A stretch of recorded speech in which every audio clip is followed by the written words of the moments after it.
ആരെ വിളിച്ചേ? അതെന്റെ പിന്നെ സ്റ്റേഷനിൽ നിന്ന്. അതെന്റെ പിന്നെ സ്റ്റേഷനിൽ നിന്നോ? നോക്കട്ടെ ചേച്ചി അതിങ്ങിതാ നോക്കട്ടെ. ചേച്ചി അടങ്ങി നിക്കേ. അനിത ആരുടേത്? അത് നോക്കട്ടെ. അനിത ആരാ? ഞാനും നോക്കട്ടെ. വേണ്ട ചേച്ചി. അടങ്ങി നിക്കാനല്ലേ പറഞ്ഞേ? ഇത് അനിയുടെ നമ്പറാണല്ലോ. ദേ, അച്ഛനോടും അമ്മയോടും ഞാൻ പറയട്ടെ. എനിക്ക് നിന്നോടുള്ള ഇഷ്ടം തന്നെ തിരിച്ചുണ്ടല്ലേ? നീ എന്തോന്നും പറയാത്തെ? നിനക്കേ അനിയെ ഇഷ്ടാണെന്നൊക്കെ എനിക്കും അറിയാം. പിന്നെ നവീൻ വന്നതുകൊണ്ട് നിന്റെ മനസ്സിന് എന്തെങ്കിലും മാറ്റം ഉണ്ടായോന്ന് നേരെ ഒരു സംശയം ഉണ്ടായിരുന്നു. എന്നുവെച്ചാ നവീനെ കുറിച്ച് നീ എപ്പോഴും നല്ല മതിപ്പോടുകൂടിയാണല്ലോ സംസാരിച്ചിരുന്നേ. നവീൻ ഏട്ടൻ ഒരു വക്കീൽ എന്ന രീതിയിൽ എനിക്ക് ഒരുപാട് സഹായങ്ങൾ ചെയ്തു തന്നിട്ടുണ്ട്. എന്ന് മാത്രമല്ല അനിയെ ഒരുപാട് സഹായിച്ചിട്ടുണ്ടല്ലോ. ദേ, ഡിവോഴ്സ് കേസിന്റെ കാര്യത്തിലും എനിക്ക് സംശയം ഉണ്ടായിരുന്നു നവീൻ ഏട്ടൻ ആത്മാർത്ഥത കാണിക്കുമെന്ന്. അവിടെയൊക്കെ നല്ല രീതിയിലാ കേസ് വാദിച്ചതും ഡിവോഴ്സ് നേടിക്കൊടുത്തതും. അപ്പോ അതിന്റെ ഒരു സ്നേഹം നിനക്ക് നവീനോടുണ്ടോ? പിന്നെ കാണാതിരിക്കോ? അപ്പൊ നവീനെ കല്യാണം കഴിക്കാൻ നിനക്ക് താല്പര്യമാണല്ലേ? എന്ന് ഞാൻ പറഞ്ഞോ? ഞാൻ ആ രീതിയിലൊന്നും നവീൻ ഏട്ടനെ കണ്ടിട്ടില്ല. പിന്നെ കണ്ടത് ആരെയാ? അനിയാണോ? അത് ചോദിക്കേണ്ട കാര്യമില്ലല്ലോടി. വെറുതെ അമ്മയോടും അച്ഛനോടും ഒന്നും ഇതേപ്പറ്റി ഒന്നും പറയരുത് കേട്ടോ. അല്ല, പറയാതിരുന്ന എങ്ങനെയാ? അമ്മയും അച്ഛനും നിനക്ക് നവീനുമായിട്ടുള്ള ബന്ധം ഉറപ്പിക്കാൻ പോവല്ലേ?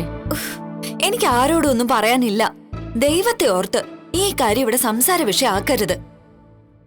മോളെ, നിനക്കറിയാലോ, എന്നെ പെണ്ണ് കാണാൻ വേണ്ടി ആദർശേട്ടൻ വന്നു പോയ ശേഷം ഞാൻ കാണിച്ച മണ്ടത്തരം കൊണ്ടാ എന്റെ ജീവിതം ഇങ്ങനെ ആയിപ്പോയത്. അതുകൊണ്ടെന്തായാലും ഇവക്ക് നല്ലൊരു ജീവിതം കിട്ടി, ആദർശേട്ടനെ പോലൊരു ഭർത്താവിനെയും കിട്ടി. പക്ഷേ ഞാനെന്ന് അഭിയെ സ്നേഹിച്ചതിന്റെ പേരിൽ എനിക്കിപ്പോ വലിയ വില കൊടുക്കേണ്ടി വന്നു. എന്റെ കുഞ്ഞിനിപ്പോഴേ ഒരു അച്ഛനില്ലാത്ത അവസ്ഥയാ. ഈ അഭി എന്ന് പറയുന്നവനെ എനിക്കൊരിക്കലും ആ സ്ഥാനത്ത് സങ്കല്പിക്കാൻ പോലും പറ്റില്ല. ഞാൻ പറഞ്ഞത് വേറൊന്നുമല്ല, വേണ്ടത് വേണ്ട സമയത്ത് ചെയ്യണം. എന്തായാലും അനിയും നവീനും ഒന്നും കുഴപ്പക്കാരല്ല, നല്ലവരാ. അതുകൊണ്ട് രണ്ടിൽ ആരെ തിരഞ്ഞെടുത്താലും നിന്റെ ജീവിതം സേഫാ. അത് തന്നെ എനിക്കും പറയാനുള്ളത്. ഇവളുടെ മനസ്സിലെ അനിയ. കാരണം ആദ്യമായിട്ട് ഇവള് മനസ്സിലെടുത്ത് വച്ചതേ അവനെയാണല്ലോ.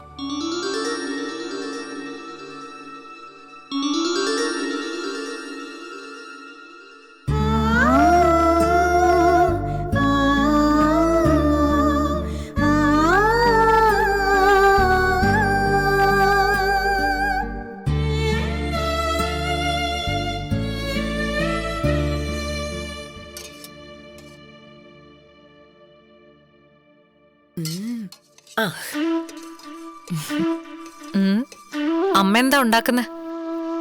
എന്റെ മോള് കുറെ നാള് കൂടിയല്ലേ ഇങ്ങോട്ട് വരുന്നത്. അപ്പൊ നവ്യമോക്ക് ഇഷ്ടപ്പെട്ട ഭക്ഷണം തന്നെ ഉണ്ടാക്കാന്ന് കരുതി.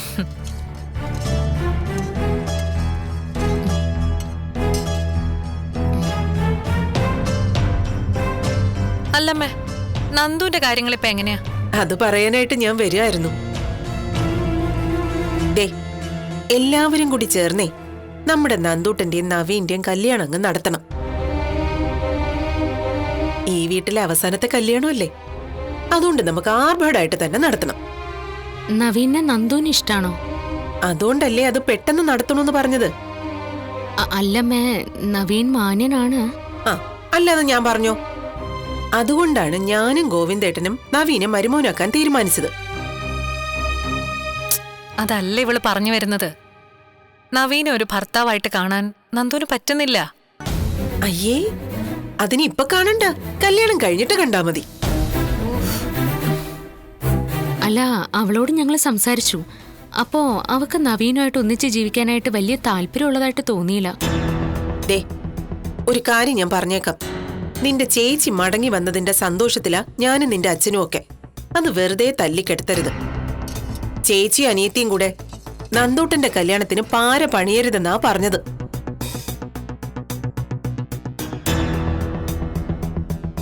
ഞങ്ങൾ ഒട്ടും പ്രതീക്ഷിക്കാത്ത സമയത്താ നവീൻ മോൻ ഇങ്ങോട്ട് വന്ന് പെണ്ണ് ആലോചിച്ചത്. അത് മാത്രമാണോ? നവീന്റെ അമ്മയുടെ സ്വഭാവം അറിയാലോ. അവരെ അമ്പലത്തിൽ വെച്ച് കണ്ടാ പോലും മുഖത്ത് നോക്കത്തില്ല. അത് വേറൊന്നും കൊണ്ടല്ല, മക്കളെ വളർത്തി തന്റേടികളാക്കിയതിനെ അവർക്ക് എന്നോട് വലിയ ദേഷ്യമായിരുന്നു. അങ്ങനെയുള്ള പത്മമ്മ ഇപ്പൊ നവീന്റെ മുത്തശ്ശനുമായിട്ട് ഇവിടെ വന്ന് പെണ്ണാലോചിച്ചിട്ട് പോയത്. ദേ, സത്യം പറഞ്ഞാലേ അതൊക്കെ മഹാഭാഗ്യായിട്ടാ ഞാനും ഗോവിന്ദേട്ടനും കരുതുന്നത്. എടി ഒന്ന് പറ. ആ സമയത്ത് നിങ്ങൾ രണ്ടാളും കൂടെ അവളെ ഉപദേശിച്ച് നേരെയാക്കിയാ വേണ്ടത്. അവൾക്ക് ഈ കല്യാണത്തിന് എന്തെങ്കിലും എതിർപ്പുണ്ടെങ്കിൽ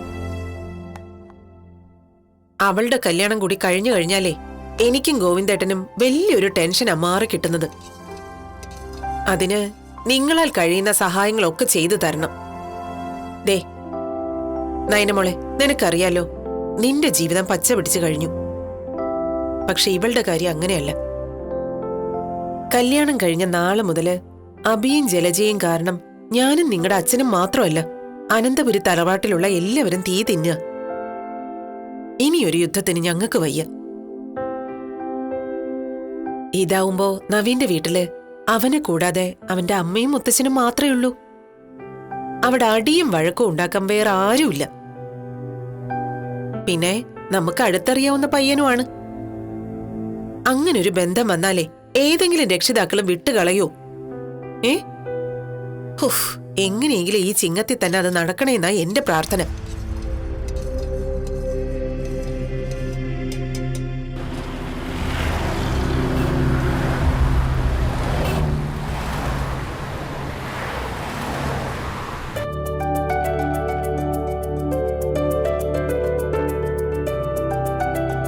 കുറെ നാള് കൂടിയല്ലേ നീ ഇങ്ങോട്ട് വന്നത്. അതുകൊണ്ട് നിനക്ക് ഇഷ്ടപ്പെട്ടതൊക്കെ ഉണ്ടാക്കിയിട്ടുണ്ട്. എനിക്കിഷ്ടപ്പെട്ടൊന്നും നോക്കണ്ട.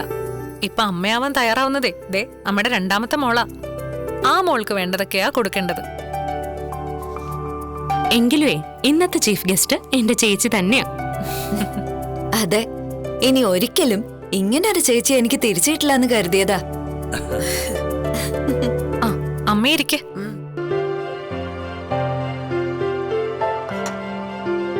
പിന്നെ നിങ്ങൾ 3 പേരും കൂടി വന്ന സ്ഥിതിക്ക് എനിക്കൊരാഗ്രഹമുണ്ട്.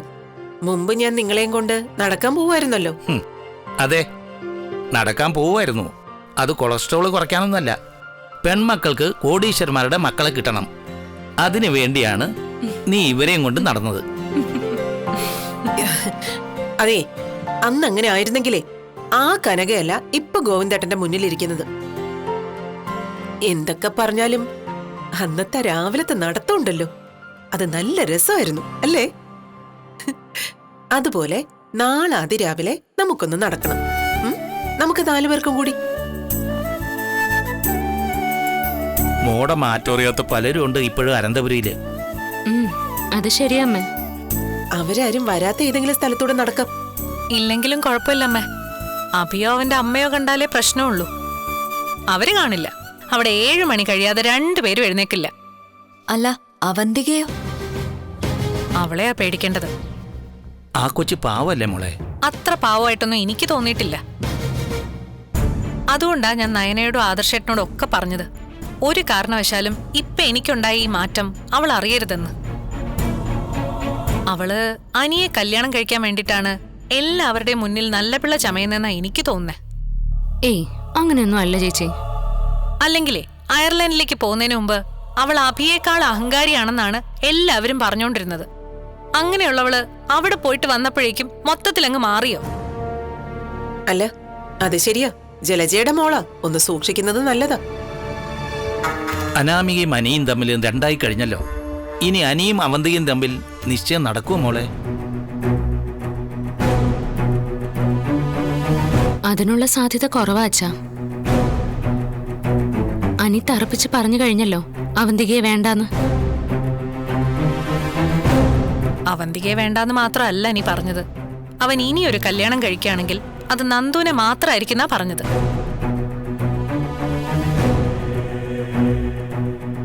അതെ, അതെന്തായാലും നടക്കാൻ പോകുന്നില്ല. ഇവക്കുള്ള പയ്യൻ വന്നു കഴിഞ്ഞു. ഇനി എന്തൊക്കെ തടസ്സങ്ങൾ ഉണ്ടെന്ന് പറഞ്ഞാലും ഇനി ആ ബന്ധം ഞങ്ങൾ നടത്തിയിരിക്കും, അല്ല ഗോവിന്ദേട്ടാ? ഇനിയിപ്പോ നടത്താൻ ഒരു തടസ്സവുമില്ല. നവീന്റെ അമ്മ വരെ പെണ്ണിനെ വന്ന് കണ്ടിട്ട് പോയില്ലേ? ഉടനെ ഇവളുടെയും നവീന്റെയും നിശ്ചയം നടക്കും. അതുകൊണ്ട് എനിക്ക് നിങ്ങളാരും അനാവശ്യ പ്രതീക്ഷ കൊടുക്കാതിരിക്കുന്നതാണ് നല്ലത്. അല്ല, ഇനി അതേപ്പറ്റി സംസാരമൊന്നും വേണ്ട. അതൊക്കെ നമ്മൾ ഫിക്സ് ചെയ്ത കാര്യങ്ങളല്ലേ. ആ പിന്നെ മറ്റന്നാളാ നിങ്ങളുടെ അച്ഛന്റെ പിറന്നാള്. മറ്റന്നാളോ? മറ്റന്നാതിന് August 15 അല്ലല്ലോ. ഇംഗ്ലീഷ് ഡേറ്റ് അല്ലടി ഞാൻ പറഞ്ഞത്. നാളെ വരുന്നതാ മറ്റന്നാള്. ഷേ, നാളെ പോണല്ലോ അമ്മേ. മറ്റന്നാ പോയാ പോരെന്നാ ഞാൻ ചോദിക്കുന്നേ. എന്നാ പിന്നെ അത് നേരത്തെ പറയണ്ടേ? എന്നാ പിന്നെ ഒരു കാര്യം ചെയ്യാം. അച്ഛന്റെ പിറന്നാള് നമുക്ക് അഡ്വാൻസ് ആയിട്ട് ആഘോഷിക്കാം. ഇന്ന് തന്നെ കേക്ക് കെട്ടിയാം. ആ എന്നാ പിന്നെ ഓക്കെ. ഞാനേ ഇപ്പൊ തന്നെ കേക്ക് ഓർഡർ ചെയ്യാം. അതൊന്നും വേണ്ട മോളെ. എന്ന് അച്ഛൻ പറഞ്ഞാ മതിയോ? കുറെ നാളുകൂടിയാ ഞങ്ങൾ എല്ലാരും കൂടെ ഒന്ന് ഒത്തുകൂടുന്നത്.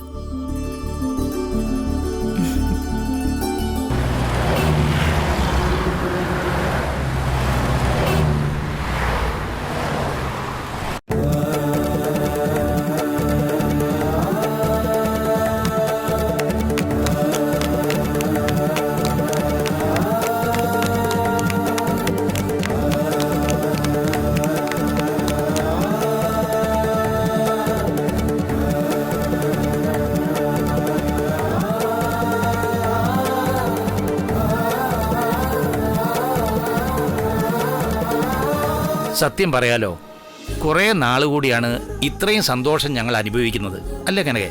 അത് ശരിയാ മോളെ. ഇപ്പൊ പറയത്തക്ക പ്രശ്നങ്ങളൊന്നുമില്ല. എന്നാലും നവ്യമോളുടെ ജീവിതത്തെ പറ്റി ആലോചിക്കുമ്പോ ഞങ്ങളുടെ മനസ്സിനകത്ത് വല്ലാത്തൊരാളലായിരുന്നു. ഇപ്പോഴും അത് കുറഞ്ഞെന്ന് പറയാൻ പറ്റില്ല. എങ്കിലും എന്റെ 3 മക്കളും ഇപ്പൊ ഒന്നിച്ചല്ലോ. എന്റെ അഹങ്കാരത്തിനും സ്വാർത്ഥതയ്ക്കും എനിക്ക് കിട്ടിയ ശിക്ഷയാ ഇതൊക്കെ. സത്യത്തിൽ ആദർശേട്ടൻ പെണ്ണ് കാണാൻ വന്നത് എന്നെയാ. അവിടെ ഞാൻ ആദർശേട്ടനേക്കാളും നല്ലതാണെന്ന് കരുതിയാ അഭിയെ സ്നേഹിച്ചത്. അവന്റെ മയങ്ങുന്ന വാക്കുകളിൽ വീണുപോയത്. അതിന് ദൈവം എനിക്ക് അർഹിക്കുന്ന ശിക്ഷ തന്നെ തന്നു. ഇനി അച്ഛനെയും അമ്മയും എന്റെ കൂടപ്പിറപ്പുകളെയും അതുപോലെ തന്നെ അനന്തപുരിയിലെ നല്ലവരായ ബന്ധുക്കളെയും ഞാൻ ഒരിക്കലും ചീറ്റയില്ല. നിന്നെയാണ് ഒരു സമയത്ത് ഞാൻ ഏറ്റവും കൂടുതൽ വെറുത്തത്. നീ നിന്റെ ശൈലിയിൽ തന്നെ മുന്നോട്ട് പോണം മോളെ. പെൺകുട്ടികളോട് നന്ദികേടും നെറികേടും കാണിക്കുന്നവരെ ഒരിക്കലും നീ വെറുതെ വിടരുത്. അവരെ നിയമത്തിന്റെ മുന്നിൽ കൊണ്ടുവരണം. ഈ സന്തോഷേ വെറുതെ പറഞ്ഞൊന്നും തീർത്താ പോരാ. നമുക്ക് എല്ലാവർക്കും കൂടി ഒരു സെൽഫി എടുക്കാം. അമ്മേ.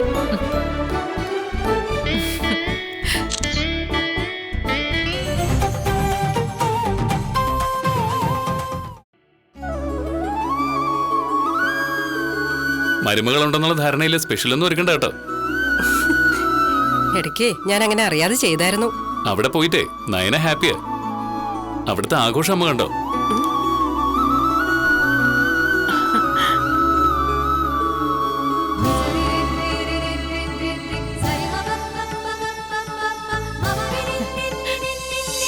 ദേച്ചാ, അനീത്തിമാരും ചേച്ചി ഒന്നിച്ച ശേഷം അവിടെ ആഘോഷം നടക്കുക നയനമോളുടെ വീട്ടില്.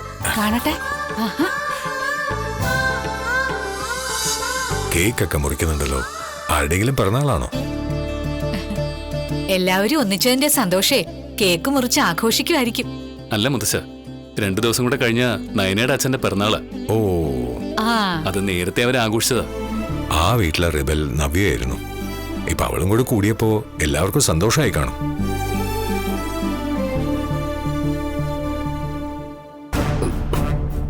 അതങ്ങ് മാറ്റിക്കോ, ദേ ജലജ വരുന്നുണ്ട്.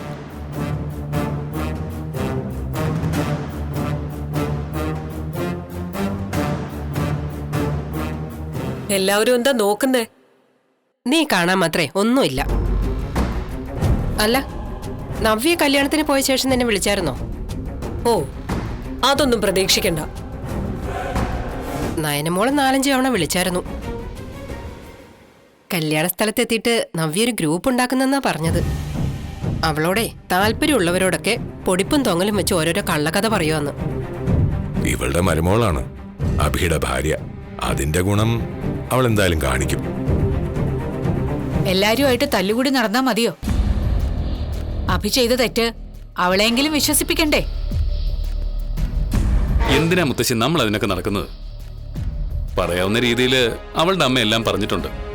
എന്നിട്ടും വിശ്വസിക്കാത്തവളെ നമ്മളെന്തിനാ മാറ്റിയെടുക്കാൻ നോക്കുന്നത്? അതിന്റെ ഒന്നും ആവശ്യമില്ല. ആബിയെ തിരിച്ചറിയാൻ അവൾക്ക് പറ്റുന്നില്ലെങ്കിൽ അവൾ അവളെ സ്നേഹിക്കുന്നവരെ വെറുത്തുകൊണ്ട് ഈ രീതിയിൽ തന്നെ നടന്നോട്ടെ.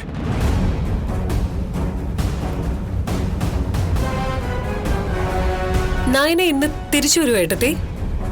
ഏയ് ഇല്ല, മോള് നാളെ വരത്തുള്ളൂ. ഈ വയറും വെച്ചോണ്ട് അവള് പോകേണ്ട കാര്യമില്ലായിരുന്നു. മോള് പോയതേ അവളുടെ അച്ഛന്റെ അമ്മയുടെ അടുത്തേക്കാ. അതുകൊണ്ട് ആർക്കും പേടിയൊന്നും വേണ്ട.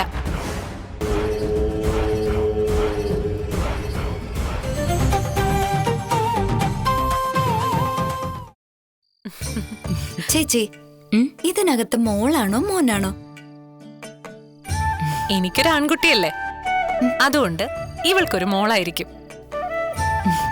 ചേച്ചിക്ക് ഇഷ്ടം ആദർശാറ്റിനെ പോലെ ഒരു ആൺകുട്ടിയായിരിക്കും അല്ലേ? എന്താ എന്നെ പോലൊരു പെൺകുട്ടി ആയിക്കൂടെ? ഇന്നിപ്പോ ചേച്ചി അവിടെ ഇല്ലാത്തതേ പലർക്ക് സങ്കടമായിരിക്കും അല്ലേ? അതെ.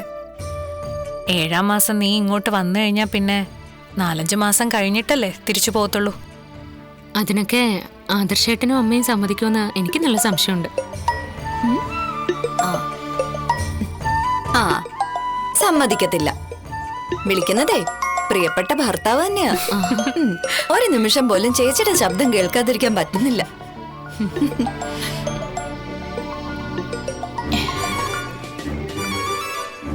ഹലോ ആദർശേട്ടാ, ഉറങ്ങിയില്ലേ? നിന്റെ സൗണ്ട് കേട്ടിട്ട് ഉറങ്ങാന്ന് കരുതി. അല്ല, എങ്ങനെയുണ്ട് അവിടെ പോയിട്ട്? കുഴപ്പമൊന്നുമില്ല. ഞാനേ എന്റെ ചേച്ചിയുടെയും അനിയത്തിയുടെയും നടുക്ക് അങ്ങനെ കിടക്കുക. ചേച്ചിയുടെ മോൻ അച്ഛന്റെ അമ്മയുടെ നടുക്കും. അതുകൊണ്ടായിരിക്കുമല്ലേ എന്നെ മറന്നുപോയത്. ഇടയ്ക്കൊന്നും വിളി വന്നില്ല. അല്ല, ഞാൻ ഇടയ്ക്ക് വിളിച്ചായിരുന്നല്ലോ. ആ, അതൊന്നും പോരാ, ഒരു 2-3 തവണയെങ്കിലും വിളിക്കണം. ആ, പിന്നെ കുഴപ്പമില്ല, കുറെ നാൾ കൂടിയല്ലേ നിങ്ങളെല്ലാരും കൂടി ഒത്തുകൂടിയത്. നീ നാളെ രാവിലെ ഇങ്ങെത്തില്ലേ? പഴയതുപോലെ രാവിലെ ഒന്ന് നടക്കാൻ പോണോന്നാ അമ്മ പറയുന്നത്. അത് കഴിഞ്ഞ് ആദ്യം ചേച്ചി വരും, പിന്നെ ആദർശേട്ടൻ വന്നിട്ട് എന്നെ കൊണ്ടുപോയാൽ മതി. ദേ, നടക്കാൻ പോകുന്നൊക്കെ കൊള്ളാം. നവ്യയുടെ മാറ്റം മൂടി വെക്കാനാണ് പ്ലാനെങ്കിൽ പരിചയക്കാരൻ നിങ്ങളെ ഒന്നിച്ച് കാണാതിരിക്കുന്നതാ നല്ലത്. അങ്ങനെ ഒരു സ്ഥലത്തേക്കേ ഞങ്ങൾ പോവുള്ളൂ ആദർശേട്ടാ. നീ അമ്മയെ വിളിച്ചായിരുന്നോ? കുറച്ചു മുന്നേ വിളിച്ചായിരുന്നു. അമ്മയ്ക്ക് നിന്നെ കണ്ടില്ലെങ്കിൽ ഉറക്കം വരത്തില്ലേ? ശരിയെന്നാ, ചേച്ചിക്കും അനിയത്തിക്കും ഒപ്പം പഴയ കഥകളൊക്കെ പറഞ്ഞ് നീ നവ്യ ഒന്ന് റിലാക്സ് ചെയ്യിക്ക്. അവക്ക് പരമാവധി കോൺഫിഡൻസ് കൊടുക്ക. ശരി ആദർശേട്ടാ, good night. Good night.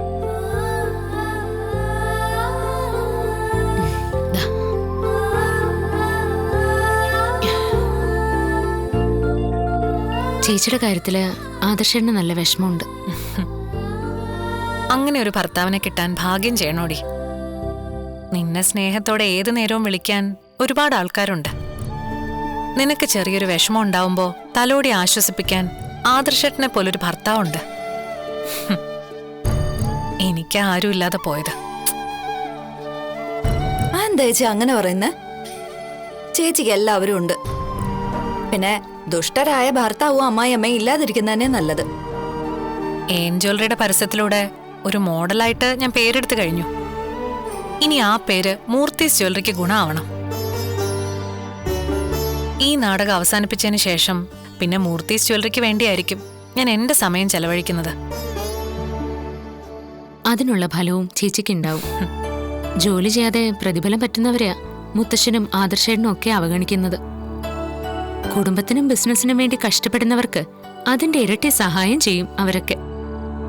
Nandu, എന്റെ ജീവിതം എന്നെ ഒരുപാട് കാര്യങ്ങൾ പഠിപ്പിച്ചു. അതുകൊണ്ട് നീ നിനക്കിഷ്ടപ്പെട്ട പയ്യനെ തന്നെ ചൂസ് ചെയ്യണം. നവീനേക്കാളും നിനക്ക് അനിയോടാണ് താല്പര്യമെങ്കിൽ അവൻ തന്നെയാ നിന്റെ ജീവിതത്തിലേക്ക് കടന്നു വരേണ്ടത്. അവിടെ പിന്നെ അനിയായാലും നവീനായാലും കുഴപ്പമൊന്നും ഉണ്ടാവാൻ പോകുന്നില്ല. രണ്ടാളെയും നമുക്കറിയാവുന്നല്ലേ. അതെ, ചതിയും വഞ്ചനയും കൂടെ കൊണ്ട് നടക്കുന്ന ഒരുത്തനാണ് നമ്മുടെ ജീവിതത്തിലേക്ക് വരുന്നതെങ്കിൽ അവിടെ തീർന്നു മോളെ നമ്മുടെ ജീവിതം. ഇവിടെ അനന്തപുരി എന്നൊരു വലിയ തറവാട്ടിലേക്കാ ഞങ്ങൾ മരുമക്കളായി കടന്നു ചെന്നത്. അതുകൊണ്ട് അഭി എന്നെ വഞ്ചിച്ചിട്ടും എനിക്ക് വലിയ പരിക്കൊന്നും പറ്റിയില്ല. അതിനു പകരം മറ്റേതെങ്കിലും വീട്ടിലേക്കായിരുന്നു ഞാൻ പോയതെങ്കിലോ? ഇപ്പൊ എന്റെ കുഞ്ഞിനെയും കൊണ്ട് ഞാൻ എന്ത് ചെയ്തേനെ?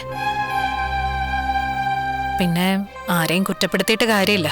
എനിക്കും ഉണ്ടായിരുന്നു അത്യാഗ്രഹം ഒരുപാട്. അതിന് കിട്ടേണ്ട ശിക്ഷ തന്നെയാ എനിക്ക് കിട്ടിയതൊക്കെ.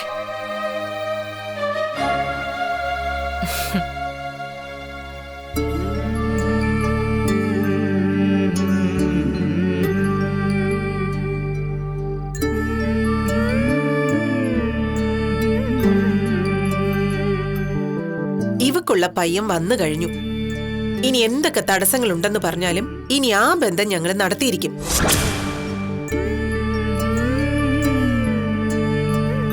മൂർത്തിയുടെയും കുടുംബത്തിന്റെയും മുന്നിൽ തല ഉയർത്തിപ്പിടിച്ച് നിൽക്കാൻ തന്നെയാ ഞാൻ നാട്ടിലേക്ക് വന്നത്. അല്ലാതെ തല താഴ്ത്തി പോകാനല്ല.